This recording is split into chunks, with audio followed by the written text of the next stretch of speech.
प्रधानमंत्री जी का भारतीय जन औषधि परियोजना के लाभार्थी, संचालक एवं कार्यकर्ताओं के साथ सीधा संवाद के द्वारा परियोजना में जुटे हर एक का मनोबल एवं उत्साह तो सुदृढ़ बन चुका है। अब जन उपयोगी जन औषधि परियोजना के साथ जुड़े सभी सदस्यों और देश के नागरिकों के तरफ से स्वस्थ भारत श्रेष्ठ भारत के निर्माण कार्य को आगे बढ़ाने में आपके प्रेरणादायी आशीर्वचन संबोधन के लिए परम आदरणीय प्रधानमंत्री श्री नरेंद्र मोदी जी को हम नम्र अनुरोध करते हैं। सर नमस्कार। मुझे आज देश के अलग अलग कोने में कई लोगों से बात करने का मौका मिला, बहुत संतोष हुआ।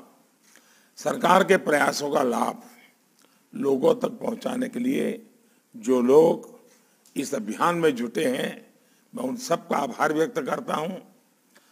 आप में से कुछ साथियों को आज सम्मानित करने का सौभाग्य सरकार को मिला है। आप सभी को जन औषधि दिवस की भी मैं बहुत बहुत शुभकामनाएं देता हूं।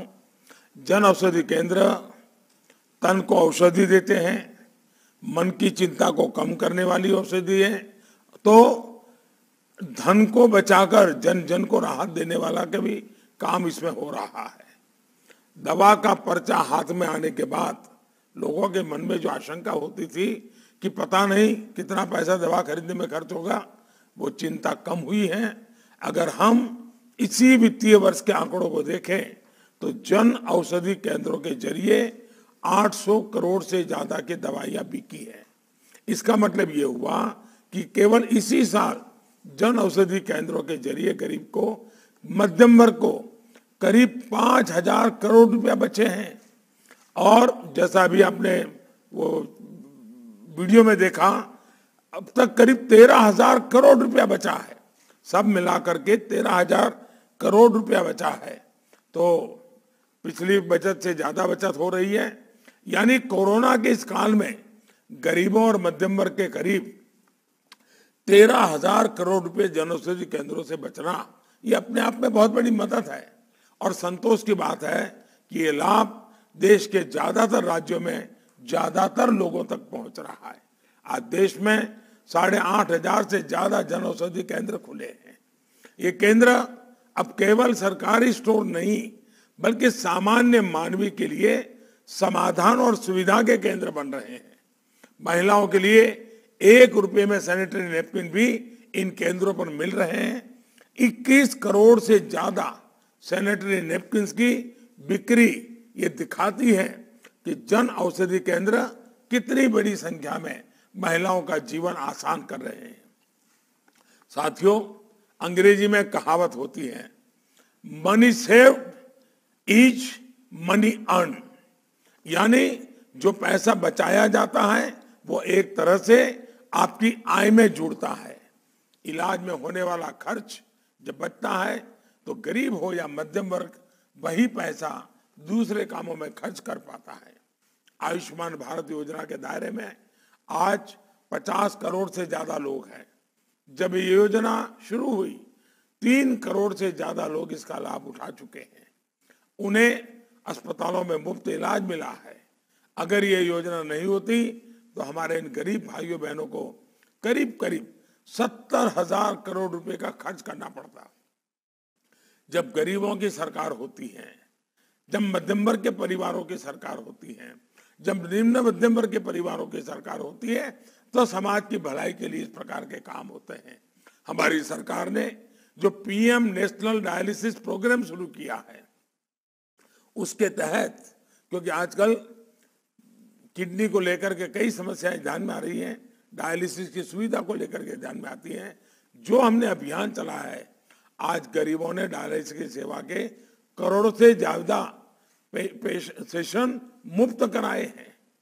इस वजह से गरीबों के सिर्फ डायलिसिस का 550 करोड़ रुपया हमारे इन परिवारों के बचे हैं। जब गरीबों की चिंता करने वाली सरकार होती है तो ऐसे ही उनके खर्च को बचाती है। हमारी सरकार ने कैंसर, टीबी, डायबिटीज, टीबी हो या डायबिटीज हो, हृदय रोग हो, ऐसी बीमारियों के इलाज के लिए जरूरी 800 से ज्यादा दवाइयों की कीमत को भी नियंत्रित किया है।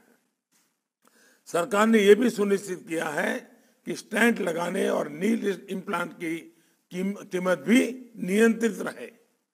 इन फैसलों से गरीबों के करीब करीब 13,000 करोड़ रुपए बच पाए हैं। जब गरीबों और मध्यम वर्ग के हितों के बारे में सोचने वाली सरकार होती है तो सरकार के ये फैसले जन सामान्य को लाभ करते हैं और जन सामान्य भी एक प्रकार से इस योजनाओं का एम्बेसडर बन जाता है।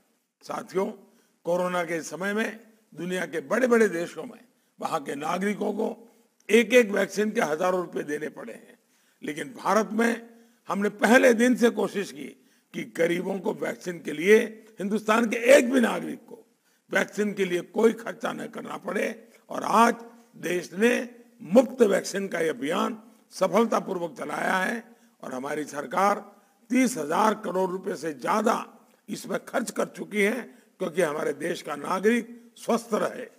आपने देखा होगा अभी कुछ दिन पहले ही सरकार ने एक और बड़ा फैसला लिया है जिसका बड़ा लाभ गरीब और मध्यम वर्ग के बच्चों को मिलेगा। हमने तय किया है कि प्राइवेट मेडिकल कॉलेज में आधी सीटों पर सरकारी मेडिकल कॉलेज के बराबर ही फीस लगेगी, उससे ज्यादा पैसे फीस के नहीं ले सकते हैं। इससे गरीब और मध्यम वर्ग के बच्चों के करीब करीब 2,500 करोड़ रुपए बचेंगे। इतना ही नहीं, वो अपनी मातृभाषा में मेडिकल एजुकेशन कर सके, टेक्निकल एजुकेशन ले सके। ये इसके कारण गरीब का बच्चा भी, मध्यम वर्ग का बच्चा भी, निम्न मध्यम वर्ग का बच्चा भी, जिसके बच्चे स्कूल में अंग्रेजी में नहीं पढ़े हैं, वो बच्चे भी अब डॉक्टर बन सकते हैं। भाइयों और बहनों, भविष्य की चुनौतियों को ध्यान में रखते हुए हमारी सरकार हेल्थ इंफ्रास्ट्रक्चर को निरंतर मजबूत कर रही है। आजादी के बाद इतने दशकों तक देश में केवल एक ही एम्स था, लेकिन आज देश में 22 एम्स हैं।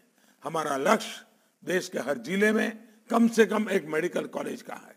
देश के मेडिकल संस्थानों से अब हर साल 1.5 लाख नए डॉक्टर्स निकल आ रहे हैं, जो स्वास्थ्य सेवा की गुणवत्ता और सुलभता के बहुत बड़ी ताकत बनने वाले हैं। देश भर के ग्रामीण इलाकों में हजारों वेलनेस सेंटर्स भी खोले जा रहे हैं। इन प्रयासों के साथ ही कोशिश ये भी है कि हमारे नागरिकों को अस्पताल जाने की जरूरत ही न पड़े। योग का प्रसार हो, जीवन शैली में आयुष का समावेश हो, फिट इंडिया और खेलो इंडिया मूवमेंट हो। आज ये हमारे स्वस्थ भारत अभियान के प्रमुख हिस्सा है।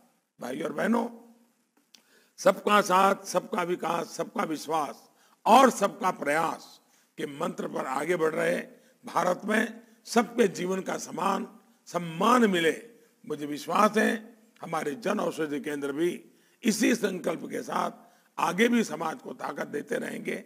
आप सभी को एक बार फिर से बहुत बहुत शुभकामनाएं, बहुत बहुत धन्यवाद।